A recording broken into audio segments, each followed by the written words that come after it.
오늘 허락하신 말씀의 제목은 다시 시작하는 노래와 찬송이라는 제목으로 은혜를 나눕니다. 사라와 플라워 아담스라는 사람은 미모의 연기력까지 겸비한 18세기 영국 최고의 여배우였습니다. 유명 엔지니어 남편을 만나 결혼하고 행복한 삶을 누렸습니다.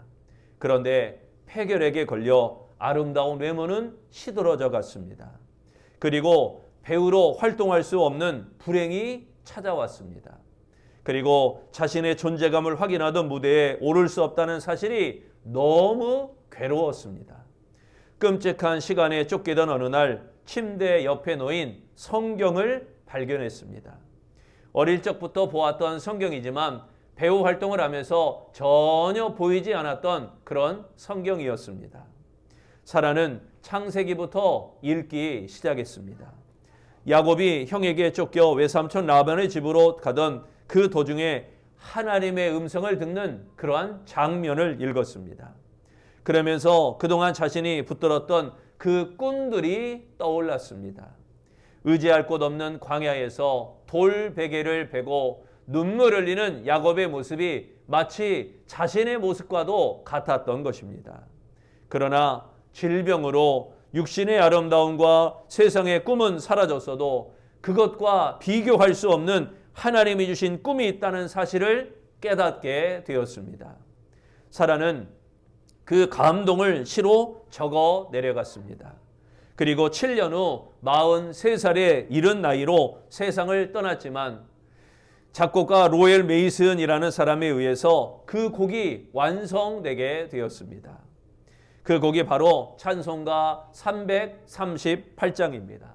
내 주를 가까이 하게 함은 십자가 짐 같은 고생이나. 이 찬송이 유명하게 된 계기가 있지요. 1912년 4월 15일 북대서양 건너편 타이타닉호가 거대한 암초에 부딪혀 가라앉기 시작했습니다. 갑판까지 바닷물이 차오르자 승객들은 아비규환이었습니다. 모두 살기 위해 몸부림을 치고 있는데 그가 이끄는 8명의 선상악단이 연주를 하기 시작했습니다. 급박한 상황 속에 울려 퍼지는 찬양의 선율, 내 주를 가까이 하게 함은. 이 찬양은 흥분했던 승객들에게 침착함을 되찾게 하였던 것입니다. 연주는 침몰하기 10분 전까지 3시간가량 계속되었습니다. 그 덕분에 승객들은 여자와 어린이부터 질서정연하게 구명보트에 탈 수가 있었습니다. 보트가 부족하여 출발을 포기한 승객들은 찬송 연주를 들으며 차분히 생애의 마지막 순간을 준비했습니다. 끝까지 연주하다가 죽음을 맞이한 하틀리는 일주일 후 주변 해상에서 싸늘한 죽음으로 발견되었습니다. 침몰 10분 전까지 울려 퍼진 내 주를 가까이 하게 함은. 이 찬송은 많은 생명을 구한 위대한 연주로 사람들에게 기억되었습니다. 역대하 20장은 모압과 암몬 그리고 미온의 연합군이 군사력을 동원하여 유다를 쳐들어오는 그런 내용들입니다. 유다 왕 여호사밧은 백성에게 금식을 선포하고 여호와께로 낯을 향하여 간구하였던 것입니다. 여호와의 영이 야하시엘 선지자에게 임하였으며 그는 말씀을 대언하게 되었습니다. 그 말씀이 본문 15절과 17절에 나타나고 있습니다. 15절 말씀, 너희는 이 큰 무리로 말미암아 두려워하거나 놀라지 말라. 이 전쟁은 너희에게 속한 것이 아니요 하나님께 속한 것이니라. 그리고 17절 말씀, 이 전쟁에는 너희가 싸울 것이 없나니 대열을 이루고 서서 너희와 함께한 여호와가 구원하는 것을 보라. 여호와가 너희와 함께하리라. 여호사밧 왕은 백성들과 더불어 의논하고 노래하는 자들을 택하여 거룩한 예복을 입히고 군대 앞에서 횡진하며 여호와를 찬송하게 하였습니다. 지금 한국 교회와 성도들이 장시간의 코로나 상황으로 참 어려운 지경에 있는 것입니다. 활력을 잃어버리고 생기가 점차 없어져 가고 있습니다. 믿음이 시들고 은혜가 소멸하고 우리가 어떻게 해야 할지 힘을 다시 얻을까 고민하고 있는 이러한 시기입니다. 노래와 찬송을 다시 시작해야 될 줄로 믿습니다. 우리가 다시금 노래하며 다시금 찬송하는 시기가 지금 이 시기라는 것입니다. 그렇다면 노래와 찬송을 다시 시작하면 우리는 어떻게 되어지는가? 첫째, 견고히 서게 되는 것입니다. 2014년 3월 31일 미국 애틀랜타에서 10살 소년 윌리 마이릭이라는 아이가 납치범에게서 풀려나는 기적적인 사건이 있었습니다. 찬양대에서 드럼을 연주하는 것이 꿈이었던 이 윌리 마이릭은 용돈을 준다며 유인하는 그 납치범들에게 납치를 당하게 되었습니다. 공포와 두려움이 밀려왔지만 이 소년 윌리 마이릭은 납치범 앞에서 날마다 찬송하라 라고 하는 그 노래를 부르기 시작했습니다. 그만두라는 협박에도 불구하고 계속해서 찬송을 불렀습니다. 결국 찬송에 동요된 납치범들은 이 소년을 풀어주었다는 것입니다. 비록 10세의 소년이었지만 윌리 마이릭은 강력한 찬송의 무기가 있었던 것입니다. 두려움 가운데도 찬송을 부르면서 마음이 견고해졌고 찬송을 통하여 기적을 체험하였던 것입니다. 여러분은 힘들고 어려울 때 어떻게 하십니까? 하나님을 의지하느냐 아니냐, 인간적인 방법을 취하느냐, 이거에 따라서 그 결과가 달라지게 되어질 것입니다. 하나님을 노래하고 하나님을 찬송할 때 하나님께서 견고하게 세워주실 줄로 믿습니다. 본문 20절에 말씀합니다. 너희는 너희 하나님 여호와를 신뢰하라. 그리하면 견고히 서리라. 그의 선지자들을 신뢰하라. 그리하면 형통하리라. 여기에 견고히 서리라, 이 말씀은 하나님이 흔들림 없게 하신다라는 의미인 것입니다. 하나님을 신뢰하는 믿음으로 찬송하시기를 바랍니다. 여호사밧 왕이 유다의 무기는 하나님을 신뢰하며 부르는 찬송이었다고 그랬습니다. 루터는 이렇게 말했습니다. 찬양은 제2의 설교다. 복음 증거는 강단의 설교와 그리고 찬양대의 찬양으로부터 시작되어진다는 것입니다. 그러기에 찬양들을 인하여 은혜의 문이 열려야 됩니다. 우리의 찬송으로 인하여 은혜의 문이 활짝 열려야 됩니다. 유다 백성의 찬송하는 모습은 믿음의 갑옷으로 무장한 것과 같은 것입니다. 찬양대는 믿음으로 견고히 서야 됩니다. 우리 아름다운 성도들도 찬양하는 마음에 믿음에 견고히 서서 하나님을 찬양해야 됩니다. 하나님을 신뢰하지 않는 불신앙은 삶을 무너지게 하는 걸림돌과 같은 것입니다. 그러므로 찬송하는 이 사명을 잘 감당하여 견고히 서는 우리 아름다운 성도들이 되시기를 바랍니다. 두 번째, 노래와 찬송을 시작하면 감사로 서게 되는 것입니다. 멀린 케도로스는 자신의 저서 찬송 생활의 권능이라는 책에서 지적 장애 딸을 둔 부부 이야기를 소개합니다. 수년 동안 온갖 방법으로 딸을 치료하려던 부부는 우연히 헤로도스의 설교를 듣게 되었습니다. 역경 그 자체에 감사하고 그런 역경을 주신 하나님을 찬송하십시오. 이 부부는 역경에 감사하라라는 설교에 고민하게 되었습니다. 하지만 곧 그 말씀에 순종하며 무릎을 꿇고 그 역경을 주신 하나님을 찬송하기 시작했습니다.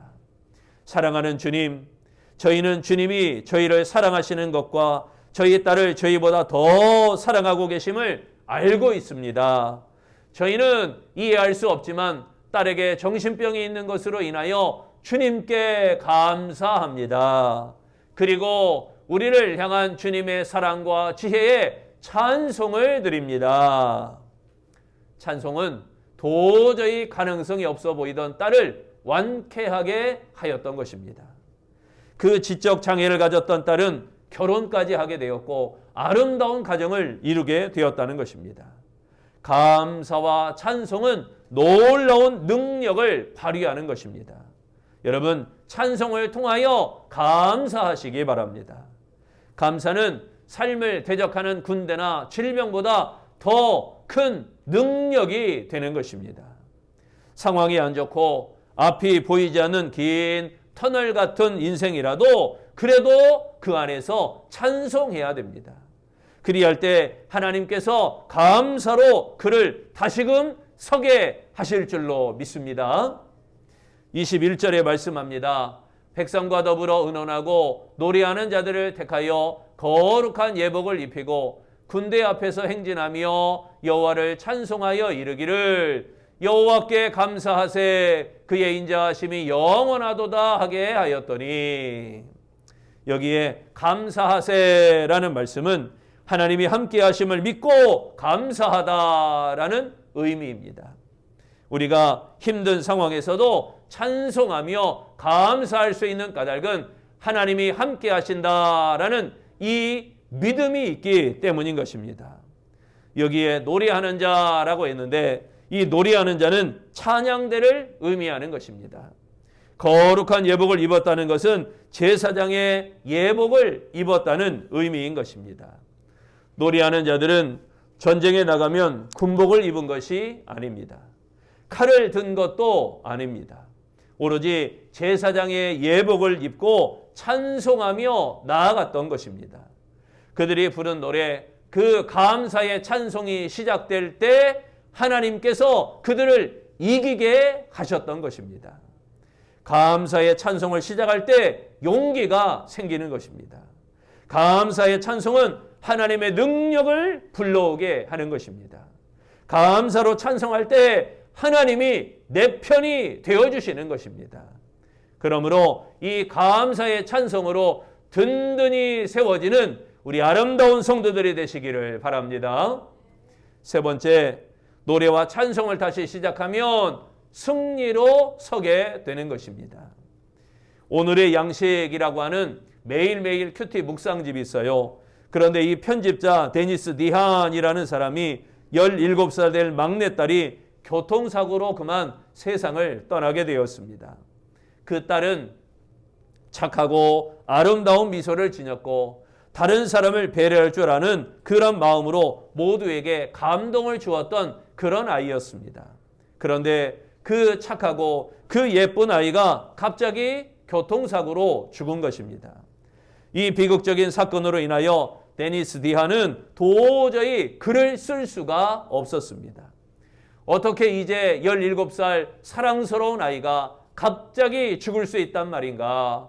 내가 어떻게 이해해야 하는가? 그는 갈피를 잡지 못하고 슬픔과 패배감에 젖어 방황하였습니다. 어느 날 조용히 앉아 하나님을 바라보며 찬송을 시작하였습니다. 그리고 찬송 후에 쓴 그의 글은 과거 어느 때보다도 위로가 넘치고 그리고 이해와 사랑이 깊어지게 되었습니다. 환난을 경험하면서 영적 성숙이 진행되었기 때문입니다. 전에는 성경적 묵상을 통해서 글을 썼지만 이제는 그 고통과 그 슬픔을 이기고 난 후에는 깊이 있는 글이 되었다는 것입니다. 그리하여 독자들에게 더 많은 감동을 끼치게 하게 되었습니다. 본문 22절에 말씀합니다. 그 노래와 찬송이 시작될 때 여호와께서 복병을 두어 유다를 치러 온 암몬 자손과 모압과 세일산 주민들을 치게 하심으로 그들이 패하였으니, 여기 치게 하심으로 이 말씀은 하나님의 방법으로 이기게 하신다라는 의미인 것입니다. 찬송을 시작할 때 하나님은 우리가 생각할 수 없는 방법으로 승리하게 하시는 겁니다. 사람의 생각으로 하나님의 역사를 제한하지 말아야 됩니다. 오직 하나님의 전능하심을 믿고 하나님을 찬송하며 나아가 승리를 이루어내는 아름다운 성도가 되시기를 바랍니다. 승리한 유다 백성은 적군의 물건을 사흘 동안이나 탈취하게 되었습니다. 넷째 날에 불화가 골짜기에 모여 하나님을 송축합니다. 송축이라는 말은 하나님을 높이다라는 의미입니다. 만약 유다가 전쟁에서 패배했다면 어떠했을까요?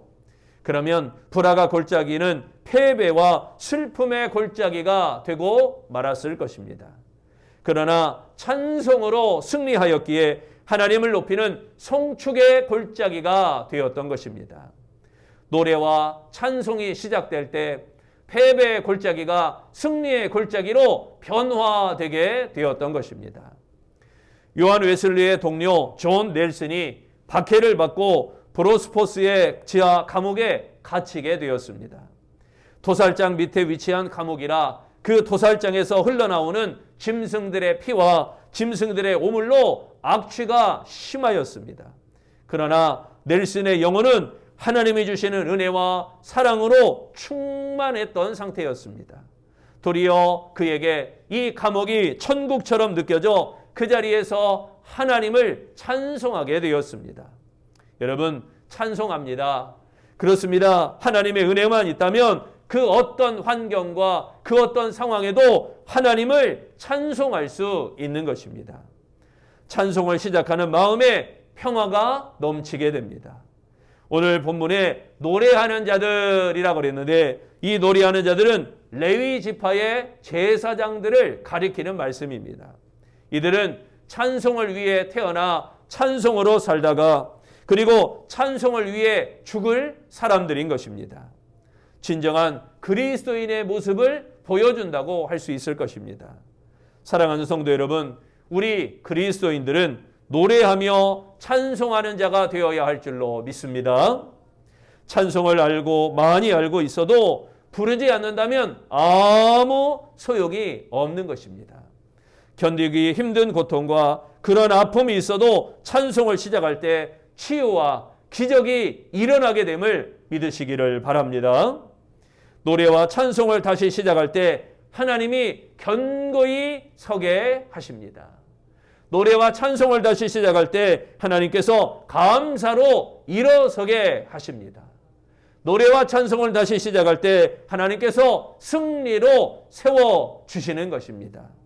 이 믿음을 가지고 노래와 찬송을 시작하는 우리 아름다운 성도들과 은혜로운 찬양대 그리고 우리 하나님께 영광 돌리며 찬양하는 우리 모든 믿음의 성도들이 되시기를 축원합니다. 기도하겠습니다. 한량없는 은혜와 사랑으로 주님을 찬양토록 인도하시는 주님, 아름다운 주의 성도들이 끊임없이 주님을 찬양합니다. 하나님이 견고히 서게 하심을 믿사오며 하나님이 감사로 일어서게 하심을 믿사오며 하나님이 우리를 승리로 세워주심을 믿사오니 우리 아름다운 주의 성도들이 우리 아름다운 교회가 노래와 찬송을 다시금 시작하며 새 생명을 불어넣고 다시금 일어서는 아름다운 교회, 다시금 부흥하는 아름다운 교회, 다시금 끊임없이 주님을 찬양하는 아름다운 교회 되도록 축복하여 주시옵소서. 이 찬송으로 말미암아 치유와 기적과 부흥과 놀라운 축복의 역사가 나타나기를 예수님 이름으로 기도합니다. 아멘.